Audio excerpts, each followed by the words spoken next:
Oi, gente do grupo. Vocês estão bem? Aqui é a Márcia. Eu preciso contar uma coisa terrível que aconteceu. Por favor, escutem com muita atenção este áudio. Eu não consigo sair daqui, do lugar onde estou agora.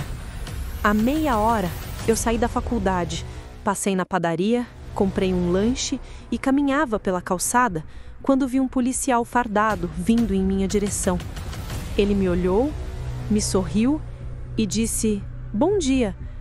Mas, naquele instante, ele simplesmente desapareceu diante dos meus olhos. Eu só consegui ver as roupas dele, caindo no chão, como se tivessem sido deixadas para trás, vazias. De repente, um estrondo muito forte ecoou. Parecia uma trombeta tocada no auge do volume. Pessoas começaram a sumir ao meu redor. Mães choravam nas ruas, desesperadas pela falta dos filhos. Acidentes de carro surgiam por toda parte porque não havia motoristas. Era um verdadeiro horror. Eu saí correndo, sem rumo, até encontrar um prédio comercial. Entrei correndo e desci para o subsolo, onde estou agora. Tá tudo escuro. Acho que a energia caiu. O caos lá fora é absoluto. Liguei a lanterna do meu celular e tô gravando este áudio para vocês com as mãos tremendo, o coração acelerado. Gente, isso é real. Aconteceu o que eu sempre temi. O arrebatamento aconteceu. Jesus voltou. Ele levou aqueles que estavam na vontade dele. E eu fiquei. Pouco antes recebi uma mensagem do meu tio. Ele estava na casa dos meus cais e me disse que eles também desapareceram. Isso não é filme, não é ficção, é realidade. Eu conheço a Bíblia, eu sempre li a Bíblia. Jesus disse: "Eu voltarei e os levarei para mim mesmo." João 14:3. Mas diante dessa promessa, onde estávamos nós? Pessoas distraídas, espiritualmente adormecidas. Era assim que eu estava. Jesus disse que haveria sinais, que esses sinais se multiplicariam, e eles aconteceram. Nos últimos tempos, desastres naturais, pandemias, violência, guerras, confusão moral, esfriamento do amor, esses seriam os sinais. Jesus comparou esses sinais às dores de parto, Mateus 24:8. Esses sinais anunciavam que algo grandioso estava prestes a acontecer. Começou agora, e o pior ainda está por vir. Ai de nós que ficamos. Eu não pensei que ele viria tão rápido. O que a Bíblia predisse, o mundo está vivendo agora. Assim como eu, muitos cristãos foram enganados, e o diabo usou todos os meios para nos distrair, para nos enganar. Ele disse aos que ficaram: "Você não precisa odiar Jesus. O que importa é que você esteja ocupado demais para buscá-lo." Eu não quis buscar Jesus. Para preencher esse vazio, busquei outras coisas. Redes sociais viciantes, séries viciantes, estética vazia, busca por prazeres sem compromisso, obsessão por mim mesma, fome por aprovação. Tudo isso alimentado por um engano demoníaco. A Bíblia chama Satanás de o Deus deste século. Assim como ele me cegou, cegou muitos. Porque o Deus deste século cegou o entendimento dos incrédulos. 2 Coríntios 4:4. Depois que surgiram os relacionamentos com inteligência artificial, tudo ficou ainda pior. Eu caí nessa armadilha. Avatares que amam sem cobrar nada. Conexões digitais sem verdade. Prazer sem pureza, companhia sem compromisso. O cenário perfeito para uma geração solitária. Mas esse amor é uma prisão invisível. A alma continua vazia. Isso afastou meu coração de Deus. Esse isolamento se tornou um terreno fértil para vícios que cresceram em mim. Pornografia, álcool, drogas, orgulho. Fui escravizada, mesmo sendo cristã. E tudo por minha culpa. Eu dei lugar a tudo isso.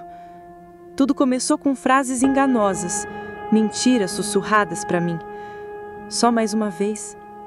Eu paro quando quiser, mas a Bíblia, em seus ensinamentos, é muito clara. Quem vive pecando é escravo do pecado. João 8,34. Se o Filho vos libertar, verdadeiramente sereis livres. João 8,36. A verdadeira liberdade não vem dos métodos do mundo. Ela nasce do arrependimento sincero. Mas, para mim, agora é tarde demais. Eu não era para estar aqui. Eu vivia do eu. Eu vivia de likes, eu vivia de selfies, eu vivia de aplausos. Eu queria ser admirada, não transformada. Está escrito em 2 Timóteo 3, a profecia é clara. Nos últimos dias, os homens seriam egoístas, amantes de si mesmos, amantes dos prazeres e não de Deus. Esse versículo falava comigo, falava diretamente para mim e eu recusei. Recusei as palavras, recusei os conselhos, recusei o caminho da santidade. Quantas jovens da minha idade, logo no começo, antes da minha queda, diziam: "Tu é cafona, gata, a vida é para se viver, a gente é jovem, a vida é curtição, essas roupas, esse jeito de santa, você tem que mudar." Demorou pouco e eu caí. Comecei a fazer tudo o que elas me ensinaram. Na igreja onde eu era membro, deixei de participar dos cultos. E quando me dava aquela vontade de ir, não tinha forças. E quando eu conseguia entrar, fingia. Fingia tá tudo bem com minha vida espiritual. O quanto eu me arrependo de tudo isso. Eu menti, tendo aparência de piedade. Fingi santidade, mas meu coração estava contaminado, podre por dentro. Amei mais o mundo do que a Deus. Brinquei com a fé. Era mentirosa, invejosa, orgulhosa. Cometi roubos e fornicação. Mas o tempo acabou. Não tenho mais chances. Não bastava frequentar um templo. Eu precisava levar Deus a sério. E não fiz isso. Não é sobre sentar no banco. É sobre se ajoelhar em arrependimento sincero. Quantas vezes deixei de estar na casa de Deus para estar em festas, viagens, rodinhas de amigos, com bebidas e até drogas. E mesmo assim, eu dizia que era cristã e que servia a Deus do meu jeito. Sabe, muitas vezes, enquanto eu estava entre amigos, em festas regadas a bebidas, um versículo conhecido vinha à minha mente.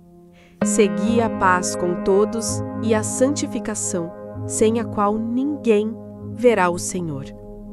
Era a própria Bíblia me confrontando, me lembrando que meus atos eram sujos, que meus pecados eram ilícitos diante de Deus.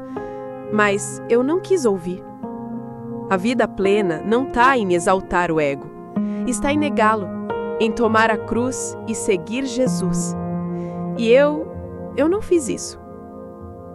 A volta de Cristo foi repentina, sem aviso prévio, sem contagem regressiva. Agora não há mais segunda chance. Não adianta pedir perdão agora. Não adianta dizer que não vou errar mais. A porta da graça se fechou. Ai de todos nós que ficamos. O mundo agora vai viver uma escalada de dor e tribulação sem precedentes. Olha o que vem aí. Desordem global, guerras e rumores de guerras, terremotos incomuns, desastres naturais cada vez mais intensos, colapso moral e espiritual. Coincidência? Não. Tudo isso é exatamente o que foi escrito. São os sinais de Mateus 24, os sinais da volta de Jesus. A Bíblia falou sobre as dores de parto, avisando que algo grande estava para acontecer. A vida estava acontecendo normalmente, e num piscar de olhos, tudo mudou. Como foi nos dias de Noé, comiam, bebiam, casavam-se, até que veio o dilúvio e levou a todos. Mateus 24, 37 a 39. Assim aconteceu a vinda do Filho do Homem. Eu tinha a escolha, agora não tenho mais. Eu tinha 2 caminhos, agora não tenho nenhum. Eu tinha chances e as perdi. Gente, daqui para frente, depois da volta de Cristo, o que já estava ruim vai piorar muito. Os próximos capítulos da nossa história serão terríveis. E sabe, não adianta chorar. O que me deixa desesperada é pensar em tudo que eu deixei de fazer pela minha salvação e eu não fiz. Eu tinha que orar mais, eu tinha que me santificar mais, eu tinha que ter um relacionamento sério com Deus. Eu tinha que deixar o orgulho, a inveja, a mentira, a desunião e a fornicação. Mas eu dizia para mim mesma: o que eu tô fazendo não é nada demais, tô só curtindo um pouco, sou só uma jovem querendo viver a vida. E não sabia que eram justamente as coisas pequenas que me impediriam de entrar no céu. Quantas amigas da igreja sabiam da minha vida fora dela e me aconselhavam, dizendo que Deus tinha planos para mim e que eu precisava voltar para os braços do Pai. Mas eu dizia: Deus me entende, Ele não vai me castigar por isso. Agora eu tenho certeza que aquelas minhas amigas também partiram desta terra e já estão com o Senhor. Gente, o diabo me enganou. Saibam, o pior ainda está por vir. Eu preciso dizer a vocês o que vai acontecer daqui para frente. Agora que os salvos por Jesus se foram, o anticristo vai se revelar. Ele já estava no mundo, apenas aguardando o momento. Vai tentar acalmar a humanidade diante das crises que virão. Guerras, desastres naturais, colapsos econômicos. Essas crises vão mergulhar o mundo num clima de medo e incerteza. E a população, desesperada, vai aceitar de bom grado um líder que prometa a estabilidade. Mas não se enganem. Junto virá a grande tribulação. Tempo de engano e perseguição cruel aos cristãos que ficaram.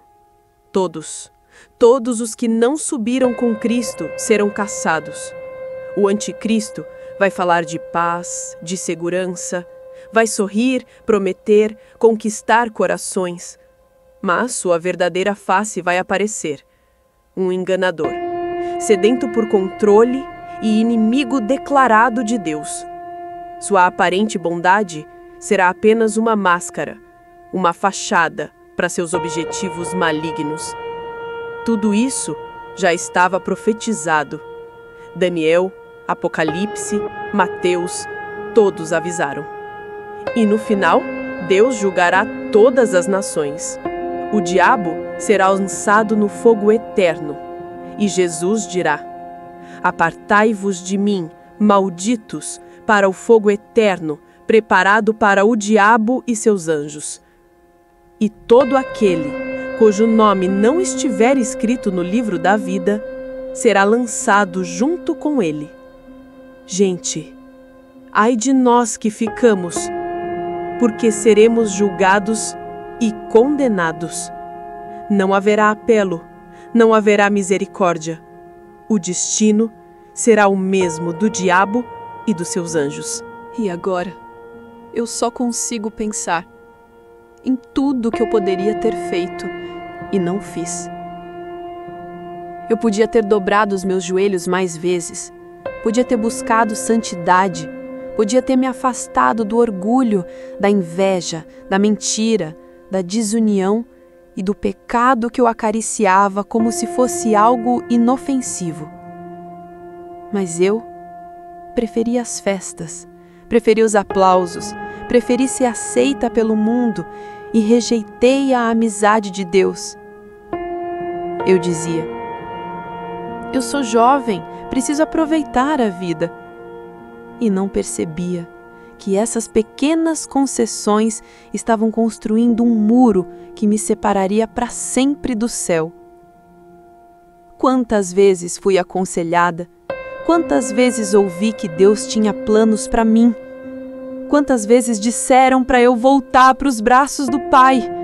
Mas eu endureci o meu coração. Acreditei na mentira de que Deus iria me entender, de que Ele iria deixar passar. E agora? Agora tarde demais. Minhas amigas que viveram com Deus já estão com Ele, e eu fiquei para trás.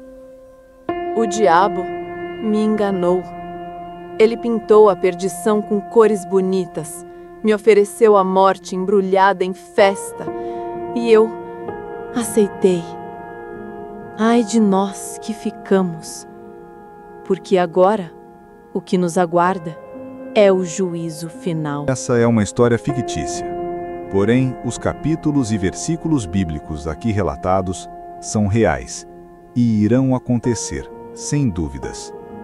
Se não aconteceu ainda, é porque não existe data, hora e nem minutos para que esse grande acontecimento ocorra. Talvez eu esteja falando com alguém que ainda esteja caminhando por um caminho bem diferente daquilo que Deus lhe propôs a fazer. Muitos ainda se dizem cristãos, mas suas práticas não condizem com os preceitos cristãos, levando essas pessoas a escandalizar o nome do Evangelho. Talvez chegou a sua hora de pensar profundamente nisso. Jesus vem, não sabemos a hora nem o dia, mas a certeza existe. Se você ficou até aqui atento a esse vídeo, chegou a hora de firmar seus passos diante da graça e misericórdia de nosso Pai Celestial. Cuidado ao levar uma vida leviana e pecaminosa. Faça um pacto com Deus, arrependendo-se de todas as práticas que podem te levar ao inferno. Quer queira ou não, o arrebatamento vai existir e o inferno também. Se este vídeo tocou o seu coração, não espere mais para buscar a verdade. Ore agora. Abra seu coração para Deus e permita que Ele transforme a sua vida.